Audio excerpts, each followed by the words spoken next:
Mzansi ngikubingelele. Engathi lento siyangicasula-ke manje. Futhi ngicasula ngempela noma iqhamukile izinto ezisibeka endaweni ebhedayo siwumphakathi wase-South Africa.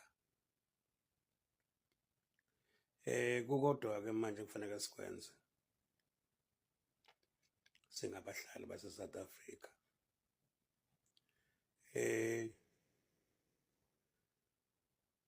Angeke siyokuvota uma umongameli angakabhekani ne-impeachment.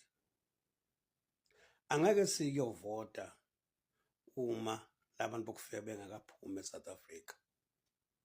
Angeke siyovota uma zonke lezi zigebengu lezi eziphathwe kuMadlanga Commission zaphathwa nakuma-Adcock zingakaboshwa. Sime nje lapho sibhlokhe lento.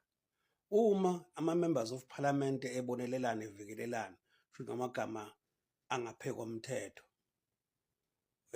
bazokwenza noma ngabe yini usho umthetho thina singaphansi komthetho.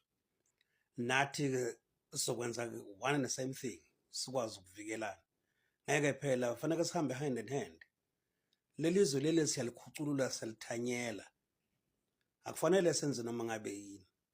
Kuqhamuka izinto ey'bheke eceleni la nala bona bavikelana. Kodwa masikhuluma ngendaba yokuthi i-country yasindwa yonke into ibheke eceleni bese thina bese bona bethi no yikelani ukwenza izinophobia wara zonke into ey'njengalezo. Cha kuba uqamba. Sikinye nje la asivoti uma umongameli angakabhekani ne-impeachment.